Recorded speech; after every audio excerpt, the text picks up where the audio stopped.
My wife said I was paranoid for questioning her late nights, so I let it go. Until I took our son to the park and saw her, sitting on a bench with a man, feeding him from our picnic basket. I watched from behind a tree as she kissed him. I took a photo and left. That night, she said, "I love our little traditions." I printed the photo and slipped it into her lunchbox with a note that read, "Hope he likes leftovers." She came home crying. I didn't open the door. We've been together since we were 20. Got married at 24. I'm 36 now.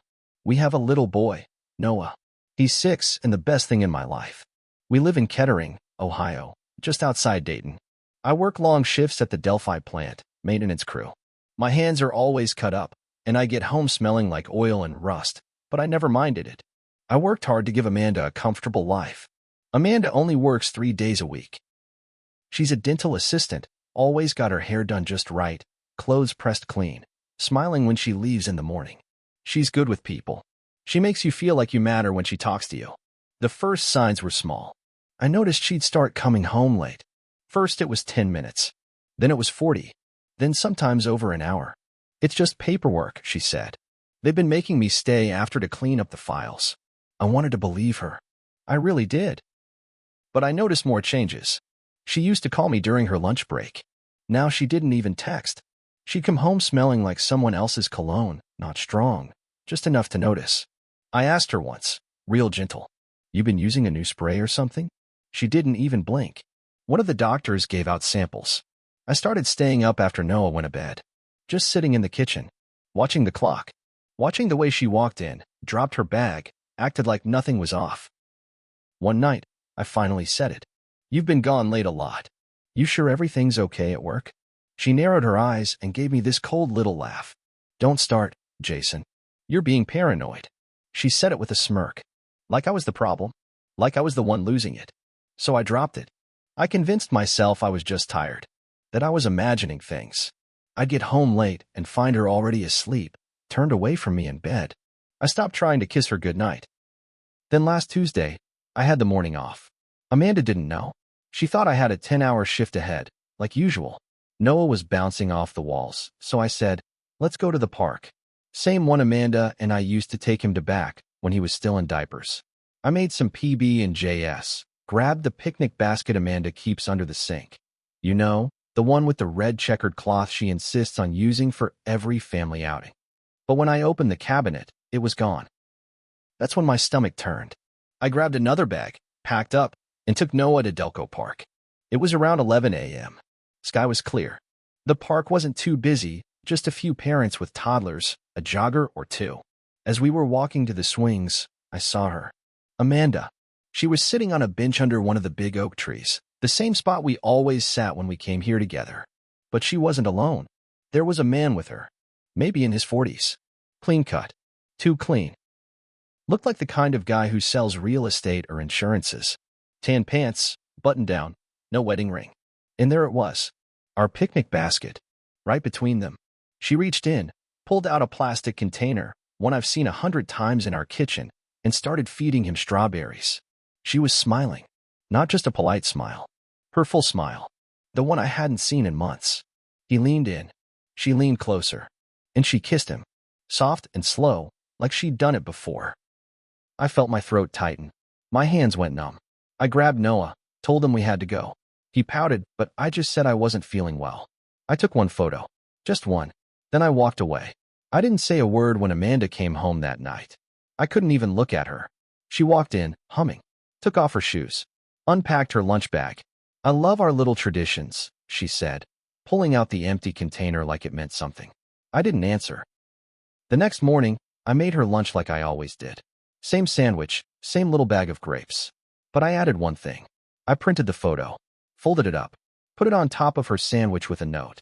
For words, "Hope he likes leftovers." I didn't leave a signature. I didn't say anything when she kissed me goodbye. That evening, she came home early. Her eyes were red. She was shaking. She stood outside the door crying. Knocked 3 times, then 5. Said my name through the door. Said she was sorry. Said it wasn't what it looked like. I didn't open it. I just sat at the kitchen table, listening to her fall apart on the porch. I didn't speak to her for 2 days. She tried everything. Left notes under the door. Texted me nonstop. Called my mom.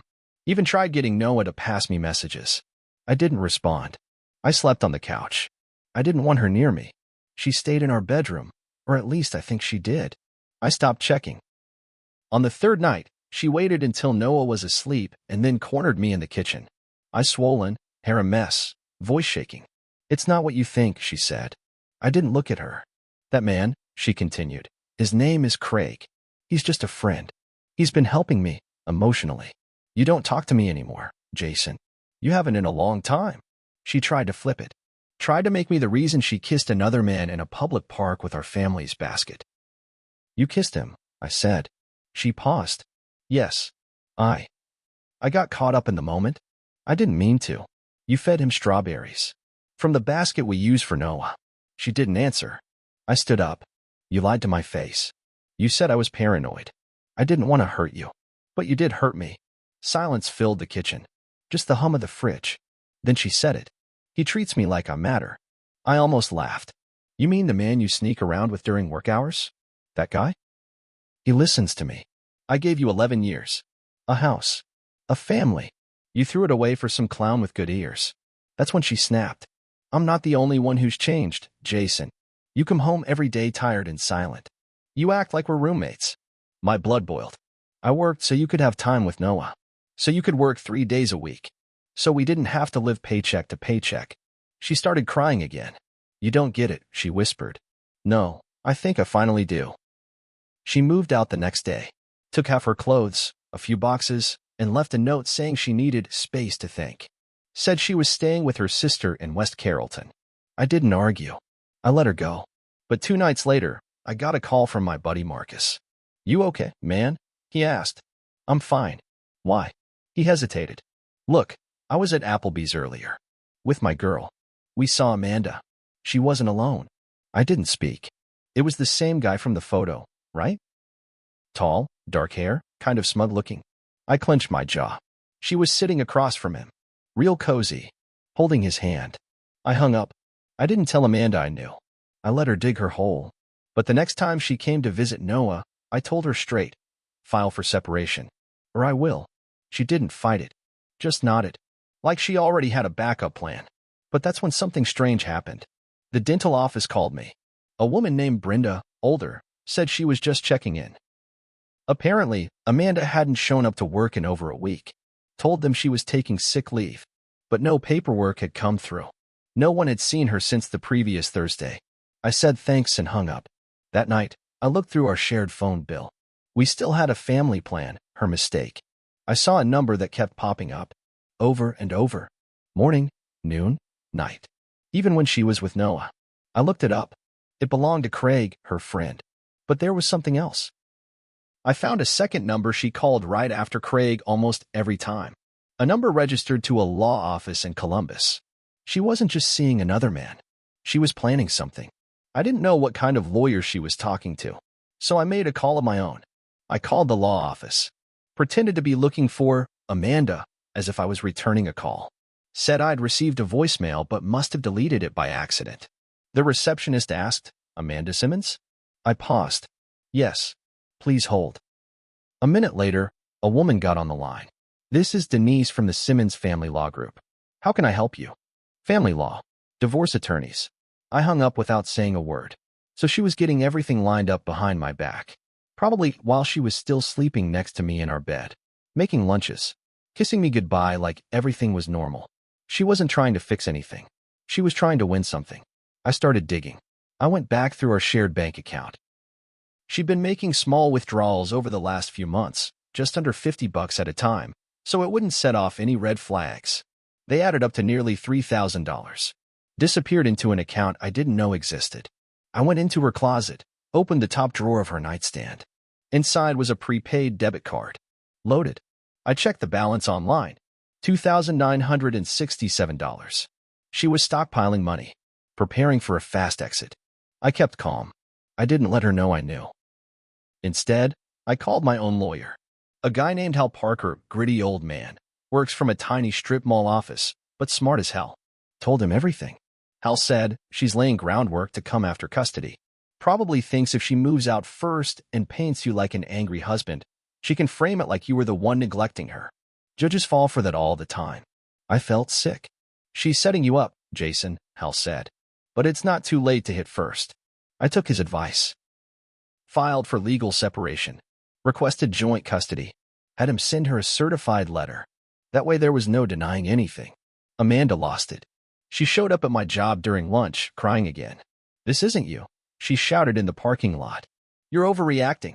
You called a divorce lawyer before you even told me you were unhappy, I said. I needed advice. No, I said. You needed a plan. You were preparing to leave and take our son with you. Her face twisted. He deserves better than this. Than a house full of silence and cold shoulders. And he deserves a mother who doesn't feed another man strawberries in front of him. That shut her up. But the worst wasn't over. 2 days later, I picked Noah up from school. His teacher pulled me aside. I just wanted to mention, she said. Noah told one of the aides something strange today. He said his mommy told him he might be living in a new house soon, and he can pick which one of you he wants to stay with. I felt like the wind got knocked out of me. Amanda was planting seeds, trying to make Noah choose sides. And that was the line I wasn't going to let her cross. I didn't want revenge before. Now I did. I wasn't going to let her destroy what was left of our family and walk away smiling. I was going to make her regret every move she thought she'd hidden. After I found out she was turning Noah into a pawn, I decided to stop playing fair. I'd always believed kids should be kept out of grown-up messes, but she'd already crossed that line. So I did something I never thought I'd do. I called Craig. I still had his number from the phone bill. It rang twice before he picked up. Hello. You don't know me, I said. But I'm Amanda's husband. The one she forgot to mention. Silence. I know about the park. I know about the lunch dates. I know about the lawyer she called. I know about the cash she's been stashing. He didn't deny it. What do you want? He finally asked. I want you to tell me the truth. All of it. Because I'm guessing she didn't tell you she was trying to take our kid away from me. That got his attention.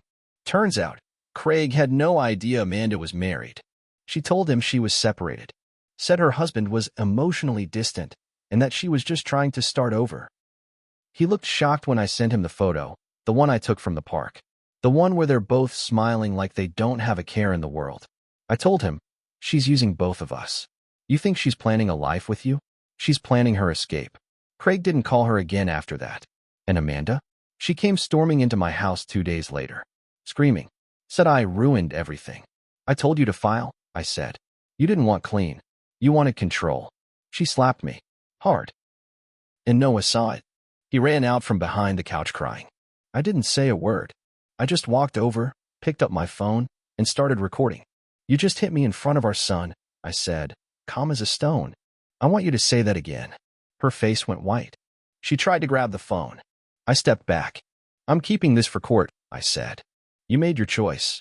Now you get to live with it. After that, I pushed everything through the courts. I had Hal file for full custody. And I brought the photo, the phone records, the bank transfers, the video of her slapping me. Amanda didn't even show up to the second hearing. Her lawyer asked for a continuance. The judge denied it. I got full legal custody of Noah. She got visitation, supervised. And she didn't take that well. 2 weeks later, she got fired from the dental office. They found out she was sneaking off on company time. Craig? He ghosted her. I don't blame him. She tried to paint him as a homewrecker. But in the end, he was just another person she lied to. Amanda sent me one last text. You ruined my life. I didn't answer, but I saved it. Now, sometimes, when I'm sitting in the living room while Noah colors at the table, I pull it up and read it. You ruined my life. No, you ruined your own. You could have been honest. You could have talked to me. We could have fought for what we had. But you chose to cheat. You chose to lie. You chose war. And I finished it.